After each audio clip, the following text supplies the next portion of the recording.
Bem, vamos lá. Então, pessoal, como eu estava dizendo para vocês, hoje a gente vai falar sobre 13 heurísticas para tunar os seus testes exploratórios.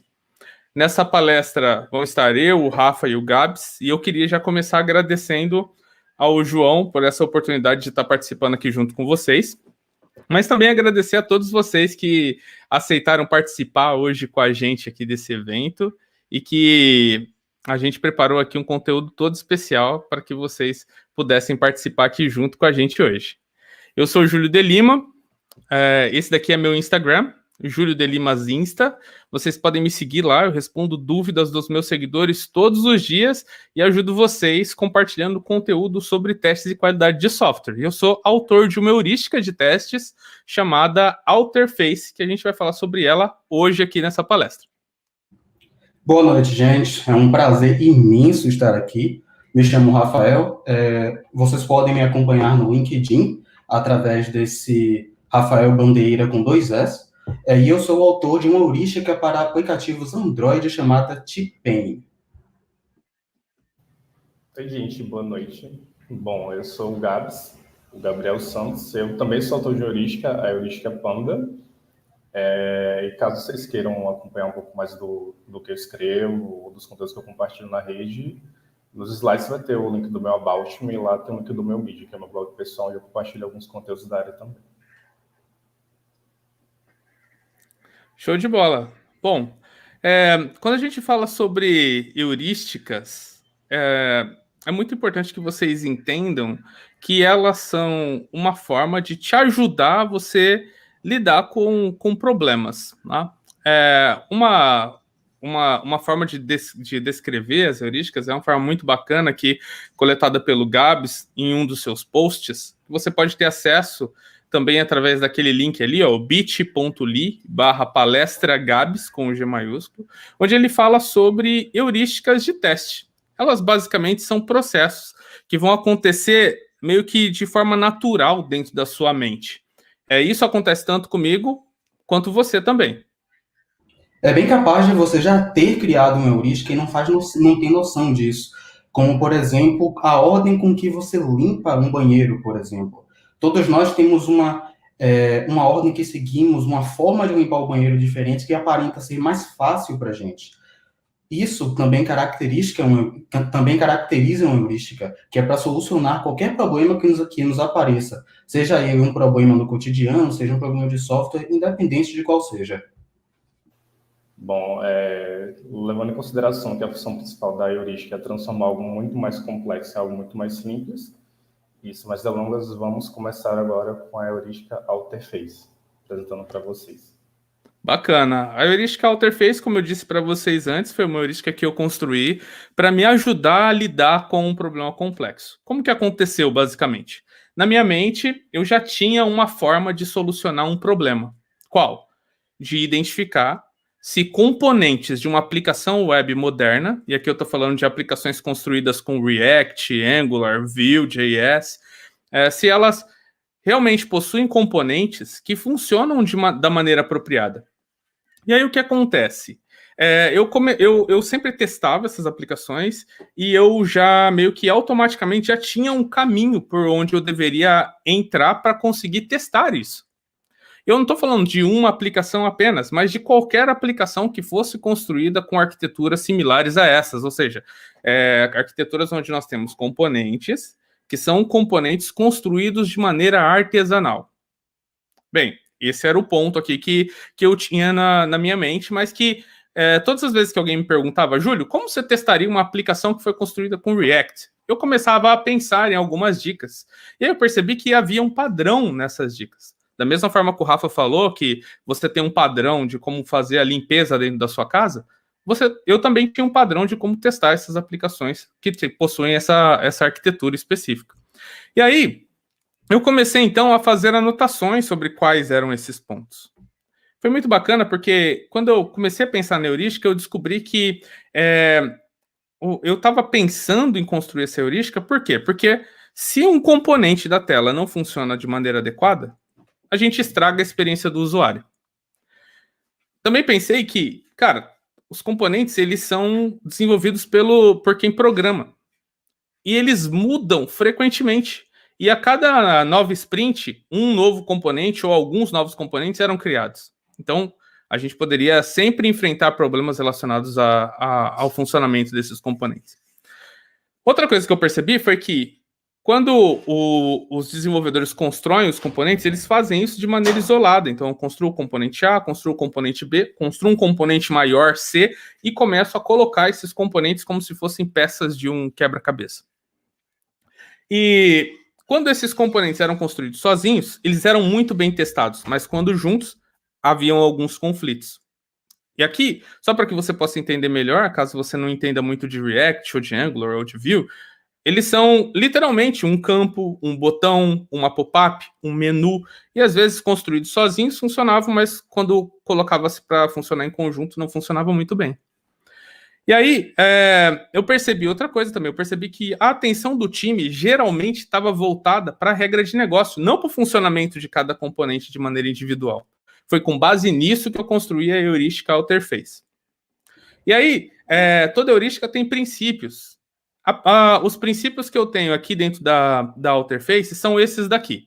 Como você vê, cada letrinha equivale aqui a um princípio. Né? Então, Alterface forma, então, aqui 9 princípios que me ajudam a testar de maneira exploratória uma aplicação web que foi construída com algum desses frameworks que eu já mencionei antes. Então, a gente tem um princípio da ativação, que é quando eu testo se eu consigo interagir com botões e eles realmente respondem à minha ação. Não só botões, mas qualquer outro elemento. Layers, que são quando eu tenho 2 elementos e eles precisam sobrescrever um ao outro dependendo de qual é a ação que eu realizo. Timing, que é o tempo que ele demora para executar uma ação ou para ir para um próximo passo. Exclusion Principle, que é quando eu tenho 2 objetos e eles estão um na frente do outro, impedindo que eu veja o de trás. Removable, que é quando eu tenho um objeto e esse objeto, quando eu clico nele para fechar, ele tem que fechar, mas pode ser que não feche. Float é quando eu tenho um elemento que é flutuante. Eu abaixo a barra de rolagem e ele continua no mesmo lugar. Achievable é quando eu tenho vários itens numa lista, mas a minha caixa de visão ela é menor.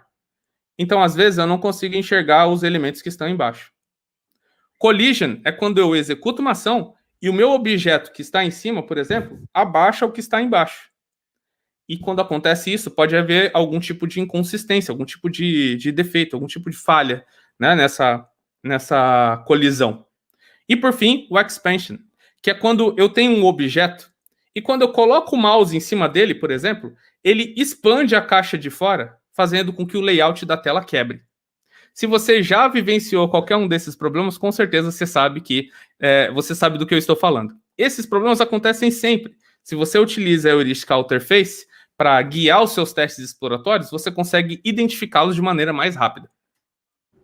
Você pode encarar esses princípios também como passos para a heurística. E no caso da Alterface, existem 2 principais, que seriam o princípio da ativação e o princípio flutuante. E dado que a gente tem muitas aplicações modernas que funcionam em diversas plataformas, tanto seja web, seja API, seja aplicações mobile, então é muito importante a gente ter um guia de como estruturar o nosso teste exploratório para executá-lo da melhor forma possível. Legal. E aí, o princípio da ativação, basicamente, é quando eu interajo com um elemento e esse elemento age de alguma forma em seguida. Por exemplo, eu toco num elemento e ele fica colorido. Eu clico em um determinado elemento e ele ativa uma determinada janela. Eu acesso um determinado elemento e ele ganha o foco, por exemplo. Esse é o princípio da ativação. E eu tenho também o princípio do flutuante, que é quando eu tenho um determinado elemento que ele precisa flutuar. E quando ele flutua, pode ser que ele não tenha toda a sua visão, pode ser que ele não fique visível em algum momento. Isso poderia quebrar a experiência do usuário. Eu já tenho um site aberto aqui, eu quero mostrar para vocês isso na prática, tá bom? Então veja só, nesse site aqui, eu tenho a possibilidade de abrir um menu ao clicar nesse botão aqui, ó. Cliquei, ele abriu um menu. E ele é um menu flutuante. Então, se eu arrastar o mouse para baixo, você vai perceber que ele flutua. Só que olha só o que vai acontecer quando eu arrastar a barra de rolagem para cima, testando ele flutuar. Você vê que quanto mais eu arrasto, mais ele fica em cima do meu menu, que deveria estar sempre à frente de tudo. Esse daqui é uma inconsistência que eu consigo identificar apenas porque eu estava testando o princípio da flutuação. Um outro, falando da ativação agora, é o seguinte. Clico aqui na página de pesquisa e vamos dizer que eu vou escolher aqui quantos dias eu quero selecionar. E nenhum dos dias que eu quero estão sendo listados aqui embaixo, então eu quero pesquisar esse dia.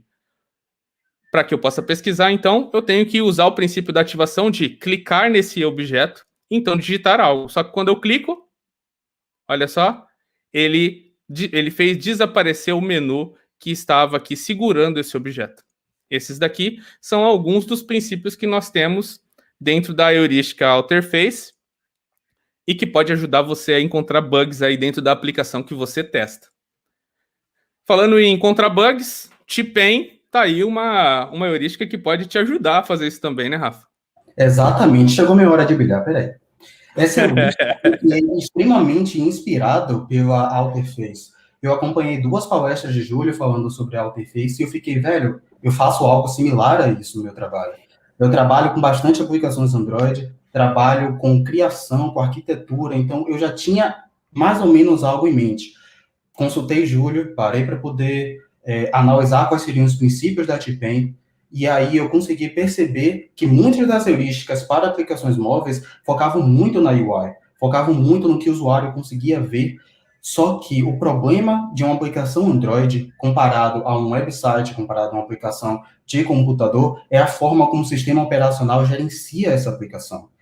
O Android, diferente de um computador, ele precisa estar de olho o tempo todo no que a aplicação está fazendo. Se ela está em background, se ela está consumindo muito recurso, se ela está fazendo requisições web, se ela está consumindo muita bateria.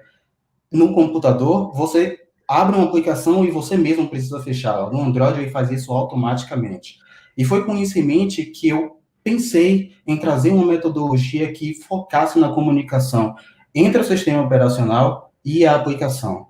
Os princípios, foram 5 princípios que eu consegui encontrar sobre essa comunicação de como o Android exerce seu poder em cima de uma aplicação, e eu percebi que todas essas características estão voltadas para a arquitetura do app. São eles os princípios da rotação, que é quando você rotaciona o dispositivo, os das permissões. Todas as aplicações Android hoje, elas têm a opção de especificar permissões, se ela vai acessar sua câmera, se ela vai acessar a internet, se ela vai acessar seu log de internet, ou se ela não vai acessar nada disso. Airplane Mode, que seria o modo avião, que é quando nós desligamos todos os sensores que emitem ondas de médio e longo alcance, tipo Bluetooth, Wi-Fi, dados móveis, interrupções. Esse princípio é maravilhoso, velho. O princípio da interrupção é que o sistema operacional Android ele só consegue dar foco a uma aplicação por vez. Então, vamos supor que você está utilizando o WhatsApp, por exemplo, e em outro aplicativo, por exemplo, o Telegram, você recebe uma ligação. O Android tem inteligência suficiente para tirar o WhatsApp de foco e colocar a ligação do Telegram como prioridade. Sua aplicação precisa ser capaz de lidar com essa troca de contexto o tempo todo. E as conexões, diferente do Airplane Mode, onde não há conexão nenhuma, o princípio da conexão é quando nós temos internet lenta, nós temos internet com ping muito alto, ou quando nós temos, por exemplo, uma internet que está caindo, oscilando o tempo todo. Bom, gente, essa heurística ela é bem legal, porque ela, como o Rafa disse, ela foca em aspectos arquiteturais de como a aplicação está conversando com o sistema operacional. Tipo assim, quando eu a vi pela primeira vez, eu fiquei morrendo de vontade de utilizar na aplicação que eu estou testando, né? Então, ela é bem interessante. Show de bola. E aí, esse que é a chamada que nós temos para vocês hoje. Se você já percebeu, caramba, lá no meu trabalho eu testo aplicações web modernas. Eu já posso usar o Alterface. Nossa, lá no meu trabalho eu testo aplicações Android. Posso usar o T-Pain. E daqui a pouco a gente vai falar sobre o Panda ainda e vocês vão ter uma noção ainda melhor do que de outras possibilidades, outros contextos que você pode utilizar. Aqui, dentro dessa heurística do Rafa, os pontos que eu mais acho bacanas são, com certeza, o princípio da rotação e o princípio da interrupção. É aqui que a gente entra em um patamar um pouco mais arquitetural da aplicação. O Android, as aplicações para Android são construídas em várias camadas. Temos a camada visual, temos a camada que leva dados para a camada visual, temos a camada que leva os dados para a camada de dados. Então, ela é toda bem separada e cada uma tem a sua função. Em aplicações cujas essas responsabilidades não são bem separadas, nós temos um problema que é os dados são mandados diretamente para a camada visual. No caso deste exemplo, eu preenchi um pequeno formulário que era para a criação de um item. Muito obrigado, Júlio, inclusive, pela oportunidade de utilizar a minha heurística no aplicativo da lojinha do curso no curso que Júlio fez. Percebam que quando eu escrevo dados nesses campos, ao rotacionar o dispositivo, os dados são completamente apagados. Agora, vamos supor que isso fosse um formulário que pede informações complexas, por exemplo, um formulário do governo que pede seu nome completo, RG da mãe, nome completo de sua mãe, data de nascimento, etc. Renovando o carro. Exatamente. E você precisa pegar essa informação de vários locais diferentes, e aí você fala, rapaz, bateu uma preguiça aqui, vou deitar. E aí você deita, o aplicativo rotaciona junto com você, e você perdeu todas as informações. Vai ter que sair preenchendo tudo de novo. Esse princípio é muito específico, ou melhor, é bem especialmente lucrativo se você utilizar em aplicativos que foram recentemente desenvolvidos, que é quando a arquitetura ainda está imatura, ainda está em fase de implementação. E aí nós passamos para o segundo princípio, que é o da interrupção. As principais interrupções que o Android tem são, a notificação, e 2, uma chamada telefônica. Essas duas interrupções têm prioridade zero em quase todos os contextos, exceto quando o sistema operacional está em modo não perturbe. Em todos os outros casos, ela tem prioridade zero. E a sua aplicação precisa estar apta a lidar com a troca de contexto. Ela está saindo da prioridade e está passando para background em uma fração de segundos. O usuário nem percebe que isso está acontecendo. Para ele, ambas as aplicações estão rodando simultaneamente de maneira concorrente, mas não é assim que acontece. Em aplicações mal desenvolvidas, por exemplo, ao receber uma ligação e a aplicação é passada para background, ela pode quebrar e você perder alguma informação valiosa, como é o caso de você estar preenchendo um formulário. A aplicação de teste, felizmente, não sofreu com esse problema, ela foi muito bem desenvolvida, as camadas foram bem estabelecidas e ela conseguiu comunicar-se de maneira apropriada com o sistema operacional. Até aqui, você deve estar imaginando que você precisa de um contexto de software muito amplo para poder criar uma heurística, para poder implementar esses passos, mas não é bem assim. A heurística Panda, por exemplo, ela tem um contexto extremamente específico que é para plataformas de atendimento digital.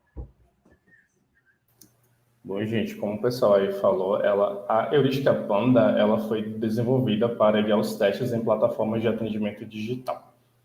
Aí vocês devem estar se perguntando, o que seria uma plataforma de atendimento digital? Digamos que ela é uma centralizadora de canais de comunicação. Por exemplo, você tem lá uma plataforma e você pode conversar dessa mesma plataforma com clientes via e-mail, com clientes via WhatsApp, com clientes via Telegram e assim sucessivamente. E qual foi a motivação para essa heurística ser criada? Na época que ela foi criada, estavam ocorrendo muitas integrações de vários tipos de canais diferentes nessa plataforma.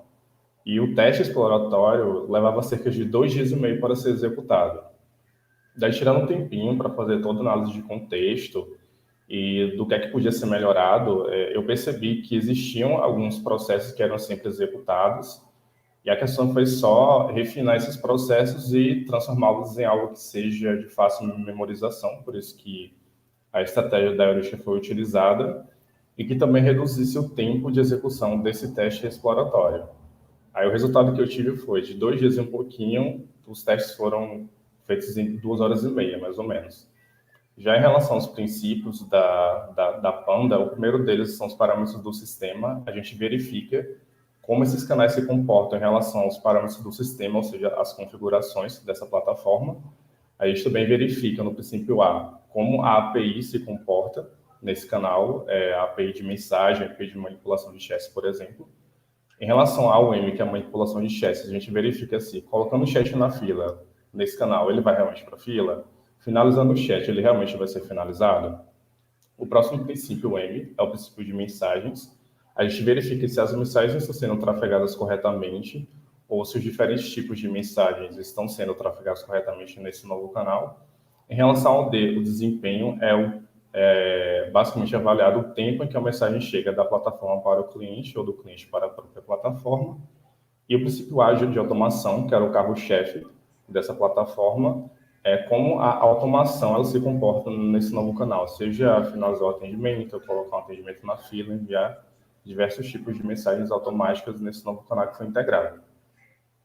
Legal, bacana. E aí, dentre esses diversos princípios aqui que o Gabs criou, os que eu acho mais bacanas são os da mensagem e o da automação. Esses dois princípios, eles trazem algo que é muito comum e que geralmente revela defeitos dentro dos testes que são realizados nesse tipo de contexto. Exatamente, como o Júlio falou, se você perceber bem o contexto no qual essa heurística foi desenvolvida, mensagens parece até óbvio que seja um dos princípios mais importantes da heurística. Bom, em relação ao primeiro princípio, que é o de mensagens, a gente verifica se as mensagens estão sendo trafegadas corretamente. Nesse caso, o novo canal integrado foi o canal de WhatsApp Business, ou seja, a gente verificou que tinha muito cliente que tinha demanda de WhatsApp, a gente tinha um problema para integrar esse novo canal. E com essa nova solução, viu-se a oportunidade de fazer a integração com esse novo tipo de WhatsApp e basicamente verificar se o tráfego de mensagens está ocorrendo corretamente da origem para o destino, da plataforma para o cliente, ou do cliente para a plataforma. E além disso, em relação ao princípio da automação, a gente verifica se as funcionalidades da automação estão funcionando certinho. Seja enviar um e-mail no meio do chat, seja colocar o chat na fila, a gente tiver um tipo de mensagem especial, que é a mensagem template, que é como se fosse uma oferta via WhatsApp. E a gente também verifica se a automação ela funciona no estado que deveria funcionar. A gente tinha vários estados, o status de automação, o status na fila, o status de atendimento. E a automação ela só funcionava em determinados status de chat específicos. Bom, gente, aí, dado que a gente explicou todas essas heurísticas, a gente está se perguntando como é que a gente utiliza em casa, como é que a gente aproveita todo esse conhecimento. Legal, e aí esse momento é um momento muito importante, inclusive é um momento de vocês tirarem o screenshot da tela para que vocês possam se lembrar como é que faz para que você possa realmente colocar isso para funcionar no seu dia amanhã, porque senão foi só mais uma palestra, na verdade. O intuito que vocês têm que ter é de pegar esse conhecimento e já trazer para o seu dia a dia amanhã mesmo. E se você por acaso tiver qualquer problema, você pode, claro, falar com cada um de nós aqui, beleza? Mas se comprometam também a tentar aplicar dentro do seu dia a dia. O primeiro passo que você tem que fazer é definir um período do teste exploratório. Então, diga o seguinte: vou fazer um teste exploratório de 1 hora usando a heurística Panda. Esse é o primeiro passo para que você possa dar o segmento aqui e usar isso no seu dia a dia. Exatamente. Depois, você precisa analisar bem o seu contexto. Você precisa entender o que é que você precisa e o que é que você quer alcançar. A heurística, como a gente já falou no início dessa talk, é baseada na experiência. Então, confie na sua experiência, entenda o seu contexto e pegue alguma que se adeque ao que você precisa. E a gente nem sempre precisa pegar uma heurística inteira para utilizar no nosso contexto. A gente pode pegar alguns princípios específicos e verificar o qual se adequa mais ao que a gente está testando. Show de bola. E aí, uma vez que você já definiu o tempo, já definiu a heurística, já definiu o princípio, o próximo passo é você literalmente ir à luta e executar. Então, durante aquela 1 hora que você definiu para aquele seu período de teste exploratório, você vai então exercitar, procurar, explorar a aplicação segundo aquele determinado princípio. Se é o princípio da flutuação, você vai se perguntar: o que flutua aqui na tela? E você vai começar a explorar o software, fazendo com que essas coisas flutuem para você observar se tem alguma inconsistência, algum bug ali. Exatamente. ênfase em explorar. Você realmente precisa ter aquela curiosidade de chegar numa tela, numa aplicação e explorar o que está na sua frente. E como a gente falou sobre exploração, nós também temos lições aprendidas. Anote o que você aprendeu, anote o que você observou e retorne ao passo 3. Escolha um outro princípio e repita a sua exploração na aplicação. É isso aí, gente. Muito obrigado pela presença de vocês. E se vocês tiverem qualquer dúvida, pode mandar valer para a gente. Legal, anotem aí, tirem screenshot dessa tela e entrem em contato com a gente, que a gente vai ter o maior prazer em poder ajudar vocês, pessoal. Se vocês tiverem dúvidas, acho que a gente ainda tem 2 minutos aí, né, João?